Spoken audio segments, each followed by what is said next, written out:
Okay, I lied. I came to the Indian art event in Santa Fe. It's the big weekend, single largest gathering of Native American artists in the world.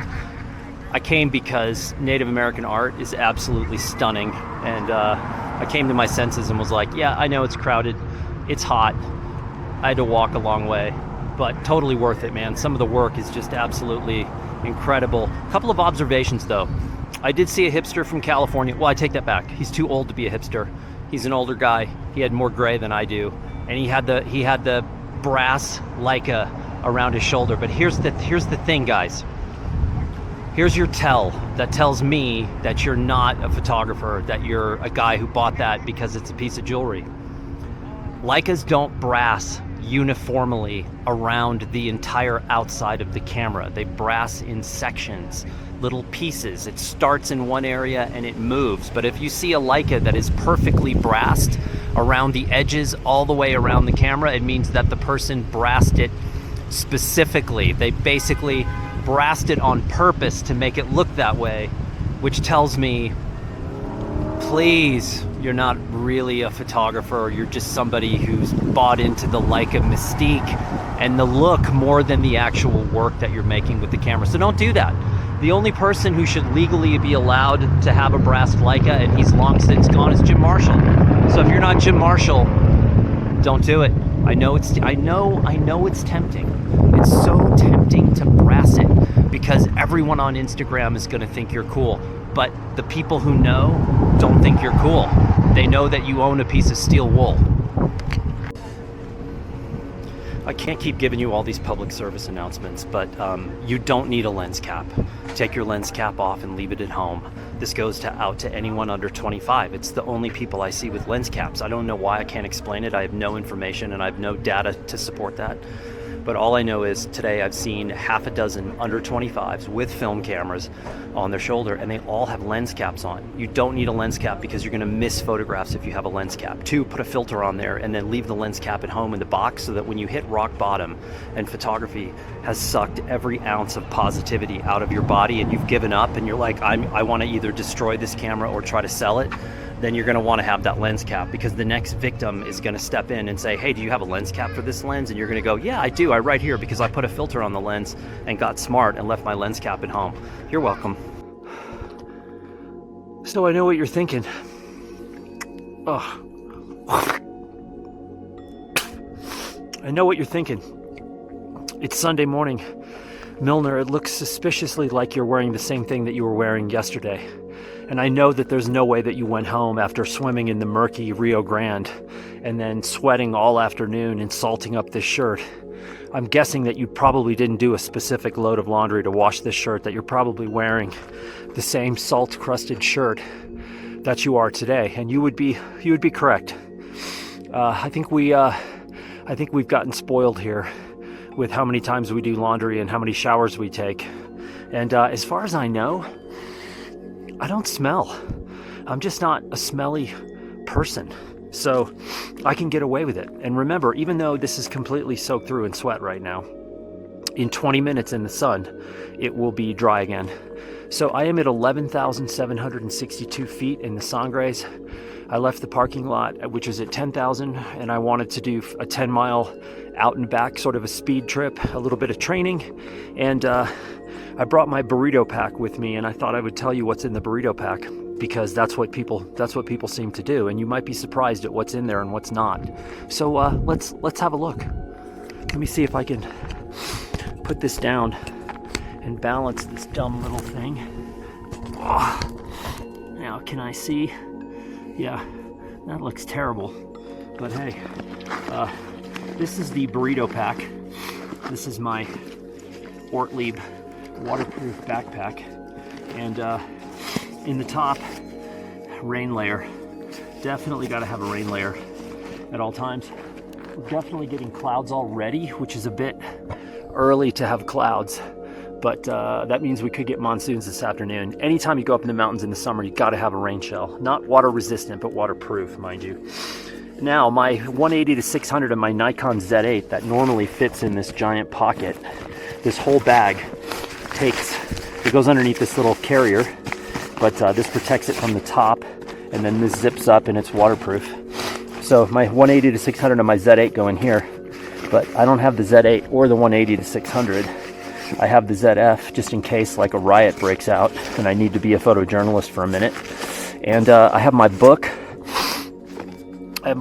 You might be surprised, why the hell would you bring a book up here? A little extra weight. This is Pico Iyer's book, The Lady and the Monk, 4 Seasons in Kyoto. I just started it this morning and it's really good. And I don't know, I might take a break, and when I get back, I'm gonna run down. So I'm gonna run the 5 miles downhill to the car, and maybe I will do a little reading. Also tucked into the side conveniently here is, of course, I have my journal. I always have it. My pen is in an inside pocket. I got extra batteries for the ZF and the Z8. And I have no food at all. I don't need food. I had a, hang on, let me do this. I had a bottle of protein and turmeric before I left the house, and that is about all I need. That'll keep me going for a while. I'll have the shakes by the time I get to the car, and my quads will be absolutely destroyed. But amino acids in here, a godsend.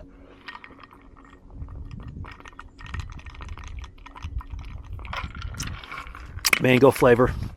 God, that's good.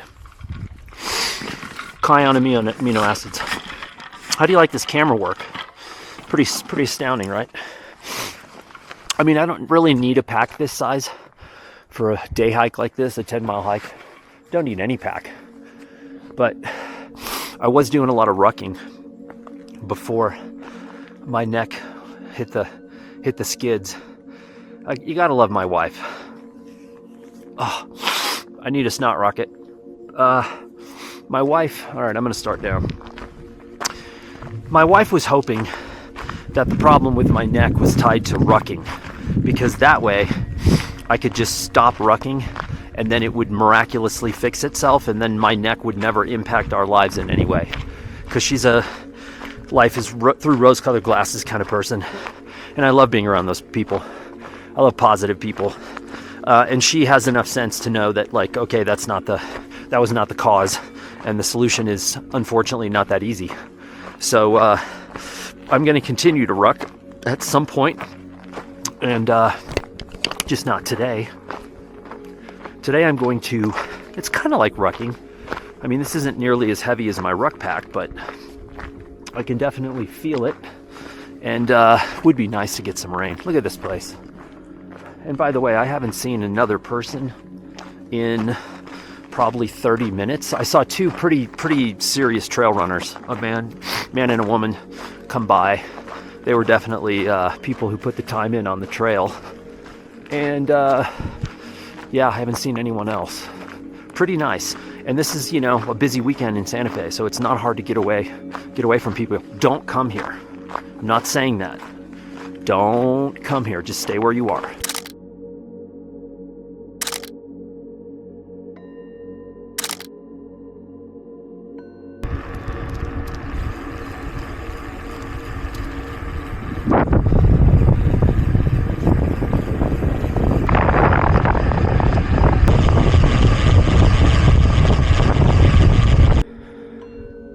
So, I'm off the pavement, and now I am on what is affectionately the rail trail. Can't see it, maybe? Rail tracks down here. Goes into Santa Fe. It's improved trail. Short, punchy little climbs. And this stuff, when it dries like ice, if you hit your rear brake too hard and you're out of the saddle, the last thing you'll see is your rear tire in front of you. And then your brain will be like, that's interesting. That looks like my rear tire, but my rear tire should be back there, but it's in front. And then you wake up and you're on the ground and there's someone looking down at you saying, dude, are you okay? And you're like, I don't know. I feel funny. Oof. I just came off the dirt rail trail and now I'm on the paved rail trail. And as you might have noticed, I'm a little winded. So the rail trail is these really short, steep, punchy little climbs. And I'm on a Salsa Fargo titanium, single speed, my friends. Solo uno. Nada más. And it's by far the most fun I've ever had on a bike. I love this bike. It's the nicest bike I've ever had. Thank you, Salsa, for doing what you did. But now it's basically all uphill all the way to Santa Fe. So, you know, I'll get there. My legs felt terrible initially, and now they're feeling good. So, sorry, oxygen choice. I decided I'm gonna spend the night in Santa Fe. Get up at 5:30, ride back, because I have a breakfast meeting, and I need a little time before the meeting. But man, how glorious is this?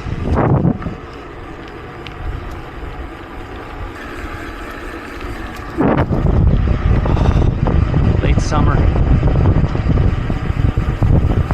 Pretty nice. You know what I miss though? I miss fireflies and corn on the cob.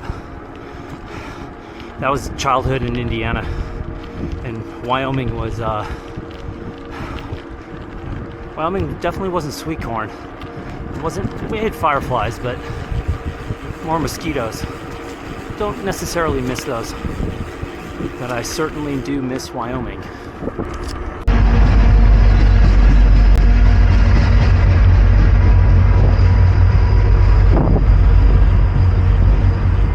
Yeah, we have a light rail. It's brand new. Double decker. Wi-Fi. Santa Fe to Albuquerque. I think it's $7. Still going uphill. Still. Yeah. That's all I have to say about that.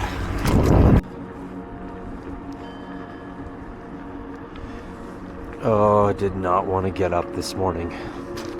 Not at all. Woke up and my mouth was just completely bone dry.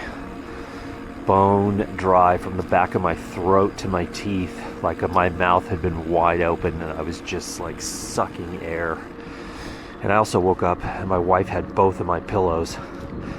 And as I woke up and looked at her, she reached over and yanked the blanket off me. So it was an epic battle. And I lost this particular skirmish. Yeah, my rear brake is a little squeaky. Just came up a big hill. It's all downhill to my house from here. It took about 43 minutes each direction. Supermoon, headlight, super subtle camouflage jacket. Check, check. Check. Oh, that was a good evening and morning.